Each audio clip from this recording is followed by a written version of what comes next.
story of serial killer Cody Legebokoff.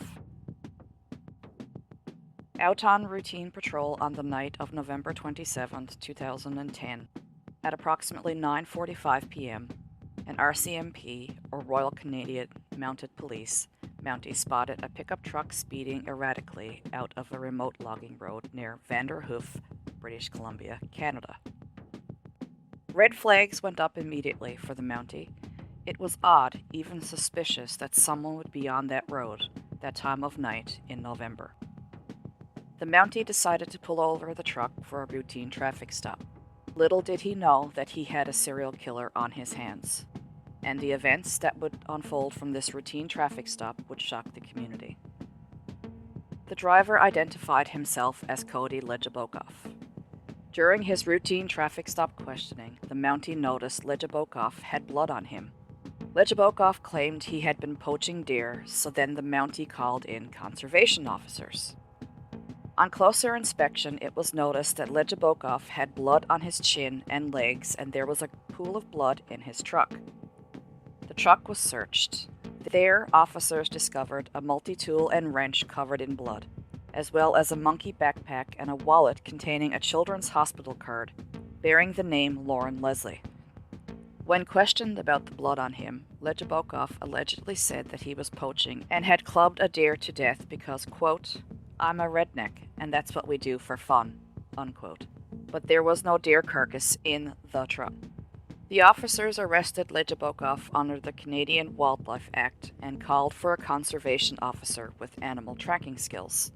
This warden would trace the tire tracks of Legebokoff's truck through the fresh snow. He then found footprints leading to the remains of Lauren Dawn Leslie.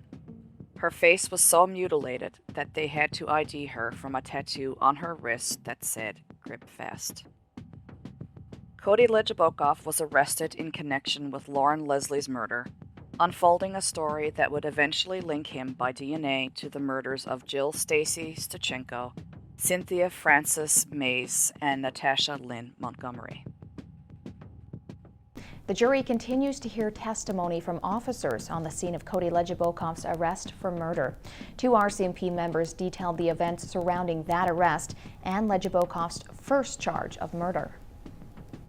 Testimony from the officer who originally pulled Cody Legebokoff over on Highway 27 on November 27, 2010, Constable Aaron Keller, has wrapped up. The jury heard that after Legebokoff was charged with murder, he told the officer, "I found the girl. She was dead. She committed suicide." That was moments after the body of Lauren Leslie was found in a wooded area off the highway. Legebokoff is on trial for the first-degree murders of Lauren Leslie, Natasha Montgomery, Jill Stachenko, and Cynthia Ma. Cody Allen Legebokoff was born on January 21, 1990 in Fort St. James, British Columbia. Legebokoff moved to Prince George after he graduated from Fort St. James Secondary School. The Legebokoff family was well known around the Fort St. James and Stewart Lake area because his mother's family had owned one of the Stewart Lake's 3 sawmills, which they sold in a multi-million-dollar deal in 2009. Legebokoff reportedly had a good upbringing and family. His parents are still together today, and reportedly they treated him and his siblings well. The family was also well off financially. Legebokoff's grandfather describes him as, quote, "He had a good upbringing. Everything was perfect. I hunted with him. I fished with him. We did everything, and he was a perfectly normal child. He was no different than you or I when we were younger. The Cody that I know, that I took hunting and fishing, wouldn't do any of that. Everybody liked him. There wasn't a person that had a bad thing to say about him. Nobody," unquote. An imposing young man, Legebokoff stands at 6 feet 2 inches and weighs approximately 220 pounds. Legebokoff was a popular guy, a normal young man who played hockey, soccer, and was on his high school skateboard team, according to family and friends. He is also described as a wholesome-looking boy, a real country boy at heart who grew up hunting for grouse and fishing for trout.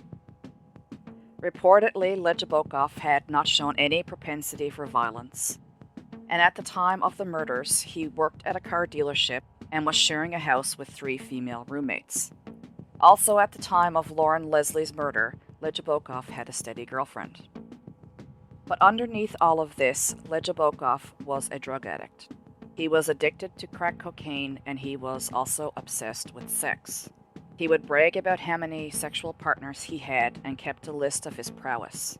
It is thought that he used sex workers as a means to get his hands on drugs. Legebokoff partied a lot and spent a lot of time on the Canadian social networking site Nexopia, using the handle One Country Boy. Friends do report that just before Lauren Leslie's murder, that Legebokoff abruptly disappeared for a few weeks and that he never did explain his absence. One of the detectives that interrogated Legebokoff stated, quote, "He seemed like a fucking normal person," unquote. During his subsequent murder trial, Legebokoff showed no emotion or remorse, even though his lawyer tried very hard to make him appear human, even giving him numerous opportunities to show any emotion. But he never did. Legebokoff just sat there during trial completely devoid of any emotion. Legebokoff's lawyer would even specifically ask him how he was feeling at the time his first victim was murdered, saying, quote, "How did you feel emotionally?" unquote. Legebokoff simply replied, quote, "Nothing," unquote. The story of catching Cody Legebokoff began with the discovery of Lauren Leslie's body, but the story would continue to unfold from there and reveal that Legebokoff was a sexual predator and a serial killer. It is believed Cody Legebokoff killed for the first time in 2009 when he was just 19 years old. Legebokoff would ultimately be found guilty in the first-degree murders of 4 women: Jill Stachenko, 35, Natasha Montgomery, 24, Cynthia Mays, 35, and Lauren Leslie, 15. The remains of Jill Stachenko, Cynthia Mays, and Lauren Leslie were recovered, but the body of Natasha Montgomery has never been found. Jill Stacy Stachenko was last seen on October 9, 2009. Her badly beaten body was found a month later, half buried in a gravel pit in the outskirts of Prince George. Jill was a 35-year-old single mother of 6 who was described as, quote, "happy and bubbly," and dreamed of being a famous singer, unquote. Jill worked as an escort and sometimes freelanced on the streets. Jill was also known to have a drug problem, though she did try hard several times to get clean, but like so many, she would fall off the wagon. A client-turned-friend/caregiver tried to help Jill get clean and get off the streets. He would let Jill stay at his home at times when she just needed to get out of the city. But after just 3 or 4 days, she would get the itch and make her way back into Prince George, quote, "and get back into that cycle again," unquote.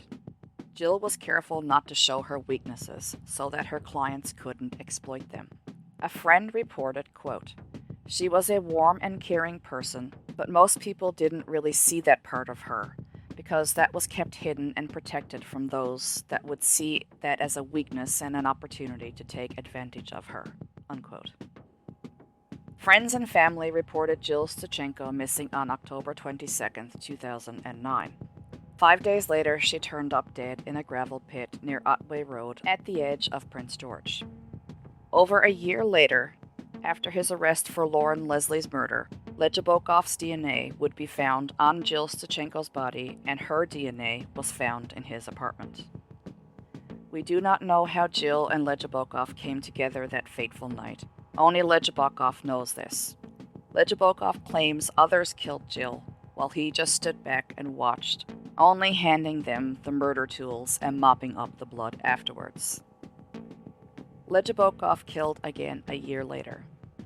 Natasha Lynn Montgomery was last seen leaving a friend's house on August 31st or September 1st of 2010.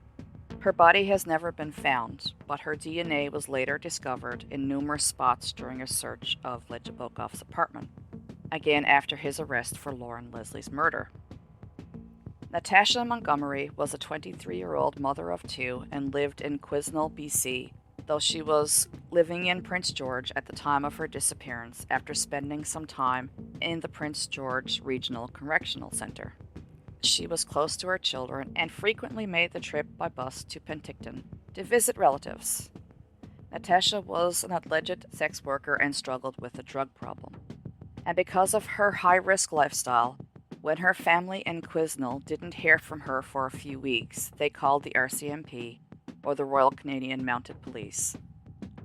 Natasha's mother described her daughter as, quote, a beautiful person, inside and out. She always had a huge smile. When she was in the room, everybody knew she was there.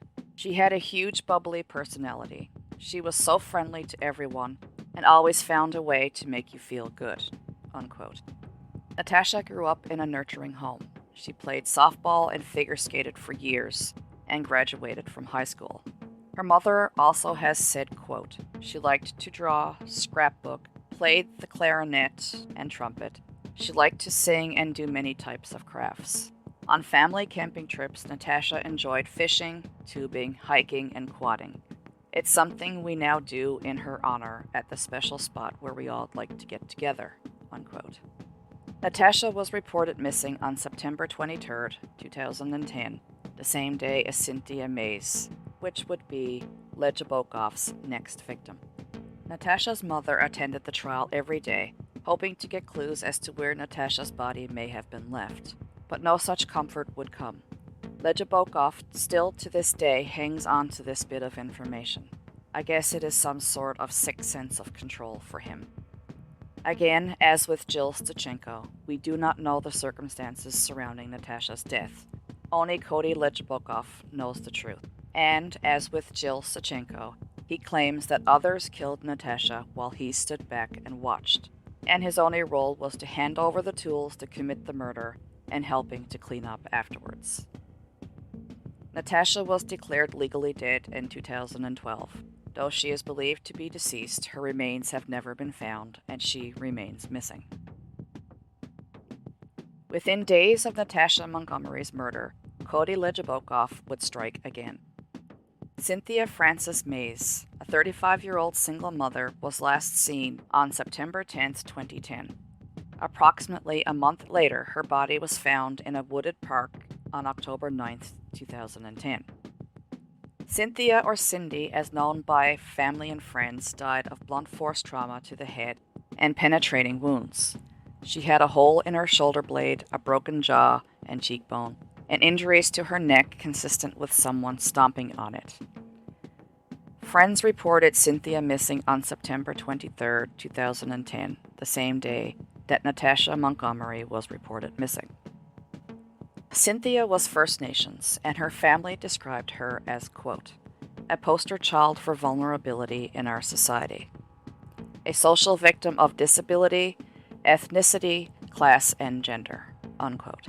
Cynthia's family reported that she was born with a disability and had been the victim of violence since she was young. Cynthia's sister would say in her victim impact statement that Cynthia was, quote, loving, forever giving, and she had never-ending trust. She loved to laugh and was funny, unquote. Cynthia had graduated from private school, and she was close to her family, but like Jill Stachenko and Natasha Montgomery, Cynthia struggled with drugs, and this eventually led her to the streets. Being fiercely independent, Cynthia wanted to change her life, and she would attend Alcoholics Anonymous and Narcotics Anonymous. But according to her family, that is what brought her to the area of Prince George. Again, as with Jill Stachenko and Natasha Montgomery, we do not know the circumstances surrounding Cynthia's death. Again, Legebokoff claims that like Jill and Natasha, others killed Cynthia, and he just looked on and simply helped by handing the killers the tools, and then he helped get rid of Cynthia's body. Cynthia's DNA was also found in Legebokoff's apartment. A little over 2 months later, Lauren Leslie would lose her life to Cody Legebokoff. Lauren's mother described the events of November 27, 2010 as a normal evening. Quote, she was in her room playing on her computer. I was in my room across the hall reading. She texted me and told me she was going to have coffee with a girlfriend. I said, okay, be good and don't forget what time to have to come home. She had a 1 a.m. curfew. I was dozing when the police phoned at around midnight, unquote. It was discovered that on the evening of November 27, 2010, Lauren Don Leslie was exchanging text messages with a Cody, someone she had met about 2 weeks before on Nexopia. Leslie invited him to meet with her at a local elementary school, and in response, he urged her not to tell anybody, and she didn't, choosing instead to tell her mother that she was going for coffee with a girlfriend. Lauren would be found murdered later that same night, and the circumstances of Lauren's death triggered Legebokoff's arrest and subsequently linked him to the murders of Jill Stachenko, Natasha Montgomery, and Cynthia Mace. Lauren was legally blind, having one completely blind eye and 50% vision in the other. She had overcome many obstacles and was excelling at karate, but she was very naive, described by friends and family as loving and trusting, but at the same time, tough and principled. Reportedly, when the Chaco Valley Secondary School officials wouldn't give her and her girlfriend a couple's discount to a school dance, they wore gay pride t-shirts in protest and braved the taunts of classmates. Lauren's father recalls that Lauren had hundreds of online friends who she'd never met in person, and that after her disappearance, a few of them even came forward to tell him that his daughter had helped them to resist suicide.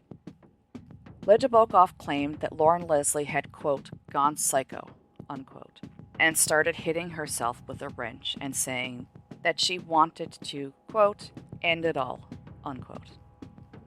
Despite having a history of psychological problems, both of Lauren Leslie's parents are adamant that she was not suicidal despite these problems. Regardless of Lauren's issues, an expert testified at trial that the girl could not have self-inflicted her injuries. At most, Lauren's issues probably just made her more vulnerable to a predator. Quote, everybody that knew Lauren knew her as a special child and a special adolescent. Her compassion for everyone was unreal, unquote, said Lauren's father. The family has since started the Lauren Don Leslie Foundation, and they work to bring in programs of youth empowerment to communities that do not have any money for them.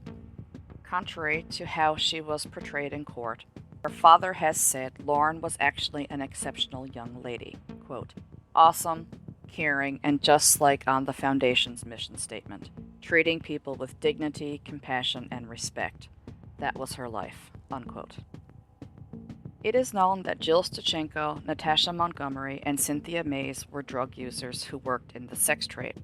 Legebokoff was addicted to crack cocaine, and allegedly at times he used sex workers to get him his drugs, making these girls easy prey for a serial killer. Leslie was different than the other girls, but her eye condition and her struggles with mental illness, coupled with her young age, made her vulnerable and easy prey for a serial killer. At trial, Legebokoff took the stand in his own defense. He would testify that he was involved in the killings of Jill Stachenko, Cynthia Mace, and Natasha Montgomery, but that 3 other people, who he identified as X, Y, and Z, were the real murderers. He was there, though, and had simply supplied the blunt objects used for the murders, which happened to be in his own apartment.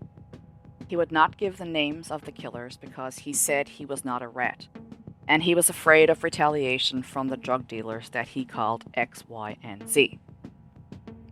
According to Legebokoff, X, Y, and Z were bringing street workers to his apartment, announcing to him that they would die, and then he would provide the weapons and mop the blood afterwards.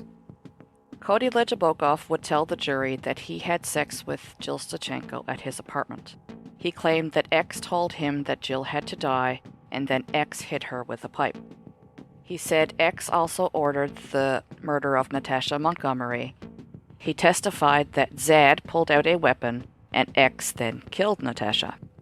Legebokoff also described watching X strike Cynthia in his apartment. He told the jury that X hit her in the head with an object, knocking her out. Legebokoff then claims that he and Y put Cynthia into his truck and drove her to a park. That was when he had said she was still alive. Legebokoff then claims that he handed a picaroon from his truck to Y. and then he heard Y hit Cynthia 3 or 4 times. Legebokoff said that the day after Jill was killed, he went to Fort St. James for Thanksgiving with his family, which he actually really did. His lawyer asked him how he felt. Legebokoff replied, quote, "I kicked myself in the ass every day. Even then, I knew what I'd done wasn't right, but there wasn't much I could do," unquote. Legebokoff's lawyer would also ask him questions about the night Cynthia Mays died. Legebokoff claims that after Cynthia's murder, he, quote, "took the responsibility of helping Y with getting her out," unquote. Upon being asked by his lawyer how he had felt at that time, Legebokoff replied, quote, "Obviously, I didn't feel very good. But something had to be done about it," unquote. The judge told the jury that they could convict Legebokoff of first-degree murder even if they believed others were involved, as long as they were convinced he had aided in the killings. In his testimony, Legebokoff said that he and Lauren Leslie had had sex and then they went for a drive in the bush. She went crazy and launched a violent attack upon herself with a wrench and a knife, and that he had merely administered a few blows because, quote, "I wanted, to put her out of her misery, and I did hit maximum 2 times and then I left," unquote. Accused killer Cody Legebokoff was back on the witness stand today. It was the Crown's turn to question him. In photo after photo and line by line in interview transcripts, the Crown lawyer tried to prove that Legebokoff's story doesn't add up. Crown Counsel Joseph Temple came to the Prince George Courthouse with plenty of questions. He started with the case of Lauren Leslie. Cody Legebokoff testified he and Leslie decided to turn off the highway on their way from Vanderhoof to Fort St. James. According to Legebokoff, Leslie got out of the pickup truck, went around to the front, started hitting herself with a wrench, and that he just put her out of her misery. The Crown took out photos from the scene and asked Legebokoff why there wasn't any blood in that area, suggesting the story was fabricated. The Crown turned to transcripts of interviews Legebokoff did with police. Legebokoff admitted that he'd been lying in those interviews when he said he stumbled upon Leslie in the woods and that hers was the first body he'd ever seen. Tuesday, Cody Legebokoff admitted to being involved in the killings of Jill Stuchenko, Cynthia Mays, and Natasha Montgomery. However, he refused to name the drug dealers who he said actually carried out those murders. The Crown suggested there were no drug dealers involved. Temple suggested to the jury Legebokoff made them up. Temple said federal inmates target sexual predators and suggested Legebokoff wants to distance himself from that. Forensic specialists would testify to the presence of blood during a 2011 search of Legebokoff's apartment. Stains were found on multiple surfaces: walls, floors, dining room table, chair, carpet, box spring and mattress, bathtub, bathroom sink, and backsplash. Items were also seized from Legebokoff's truck. Areas on a seized white athletic sock, an athletic left shoe, and a brown shirt, all of which tested positive for the presence of blood. Blood was also found on a passenger side door panel and back seat fabric. Forensics found a trail of blood at the entrance to the path leading to Lauren Leslie's body, and shoe impressions in the snow that were compared with footwear seized in the investigation, and these impressions could not be excluded as being the donor shoe.